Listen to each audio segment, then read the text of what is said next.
एक बुजुर्ग महिला की मृत्यु हो गई। यमराज उसे लेने आए। महिला ने यमराज से पूछा, आप मुझे स्वर्ग ले जाएंगे या नरक? यमराज बोले, दोनों में से कहीं नहीं। तुमने इस जन्म में बहुत ही अच्छे कर्म किए हैं, इसलिए मैं तुम्हें सीधे प्रभु के धाम ले जा रहा हूं। बुजुर्ग महिला खुश हो गई और बोली, धन्यवाद, पर मेरी आपसे एक विनती है। मैंने यहां धरती पर सबसे स्वर्ग नरक के बारे में बहुत सुना है। मैं एक बार इन दोनों जगहों को देखना चाहती हूं। यमराज बोले, तुम्हारे कर्म अच्छे हैं, इसीलिए मैं तुम्हारी यह इच्छा पूरी करता हूं। चलो, हम स्वर्ग और नरक के रास्ते से होते हुए प्रभु के धाम चलेंगे। दोनों चल पड़े। सबसे पहले नरक आया। नरक में बुजुर्ग महिला ने जोर जोर से लोगों के रोने की आवाज सुनी। नरक में सभी लोग दुबले, पतले और बीमार दिखाई दे रहे थे। महिला ने एक आदमी से पूछा, यहां आप सब लोगों की ऐसी हालत क्यों है? आदमी बोला, तो और कैसी हालत होगी? मरने के बाद जब से यहां आए हैं, हमने एक दिन भी खाना नहीं खाया। भूख से हमारी आत्माएं तड़प रही हैं। बुजुर्ग महिला की नजर एक विशाल पतीले पर पड़ी, जो कि लोगों के कद से करीब 300 फुट ऊंचा होगा। उस पतीले के ऊपर एक विशाल चम्मच लटका हुआ था।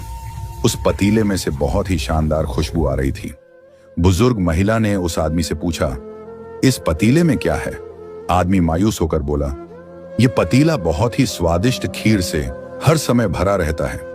बुजुर्ग महिला ने हैरानी से पूछा, इसमें खीर है तो आप लोग पेट भर के यह खीर खाते क्यों नहीं? भूख से क्यों तड़प रहे हैं? आदमी रो रो कर बोलने लगा, कैसे खाएं? यह पतीला 300 फीट ऊंचा है।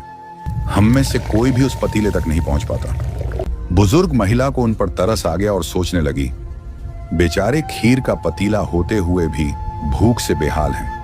शायद ईश्वर ने इन्हें यही दंड दिया होगा। यमराज बुजुर्ग महिला से बोले, चलो, हमें देर हो रही है। दोनों चल पड़े। कुछ दूर चलने पर स्वर्ग आया। वहां पर बुजुर्ग महिला को सबकी हंसने, खिलखिलाने की आवाज सुनाई दी। सब लोग बहुत खुश दिखाई दे रहे थे। उनको खुश देखकर बुजुर्ग महिला भी बहुत खुश हो गई। पर वहां स्वर्ग में भी बुजुर्ग महिला की नजर वैसे ही 300 फुट ऊंचे पतीले पर पड़ी जैसा नरक में था।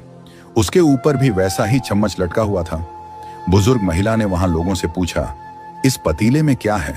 स्वर्ग के लोग बोले, इसमें बहुत स्वादिष्ट खीर है। बुजुर्ग महिला हैरान हो गई। उनसे बोली, पर यह पतीला तो 300 फीट ऊंचा है। आप लोग तो इस तक पहुंच ही नहीं पाते होंगे। उस हिसाब से तो आप लोगों को खाना मिलता ही नहीं होगा। आप लोग भूख से बेहाल होंगे। पर मुझे तो आप सभी इतने खुश लग रहे हो, ऐसे कैसे? लोग बोले, हम तो सभी लोग इस पतीले में से पेट भर के खीर खाते हैं। महिला बोली, पर कैसे? पतीला तो बहुत ऊंचा है। लोग बोले, तो क्या हो गया? पतीला ऊंचा है तो यहां पर कितने सारे पेड़ हैं। ईश्वर ने यह पेड़ पौधे, नदी, झरने हम मनुष्यों के उपयोग के लिए तो बनाए हैं। हमने इन पेड़ों की लकड़ी ली, उसको काटा, फिर लकड़ियों के टुकड़ों को जोड़कर विशाल सीढ़ी का निर्माण किया। उस लकड़ी की सीढ़ी के सहारे हम पतीले तक पहुंचते हैं और सब मिलकर खीर का आनंद लेते हैं। बुजुर्ग महिला यमराज की तरफ देखने लगी। यमराज मुस्कुराए और बोले, ईश्वर ने स्वर्ग और नरक मनुष्यों के हाथों में ही सौंप रखा है। चाहे तो अपने लिए नरक बना लें, चाहे तो अपने लिए स्वर्ग। ईश्वर ने सबको एक समान हालातों में डाला है। उसके लिए उसके सभी बच्चे एक समान हैं। वह किसी से भेदभाव नहीं करते। वहां नरक में भी पेड़ पौधे सब थे, पर वो लोग खुद ही आलसी हैं। उन्हें खीर हाथ में चाहिए। वो कोई कर्म नहीं करना चाहते, कोई मेहनत नहीं करना चाहता। इसीलिए सब भूख से बेहाल हैं। यही तो ईश्वर की बनाई इस दुनिया का नियम है। जो कर्म करेगा, मेहनत करेगा, उसी को मीठा फल खाने को मिलेगा। अर्थात स्वर्ग एवं नरक आपके हाथ में ही है। मेहनत करें, अच्छे कर्म करें और अपने जीवन को स्वर्ग बनाएं।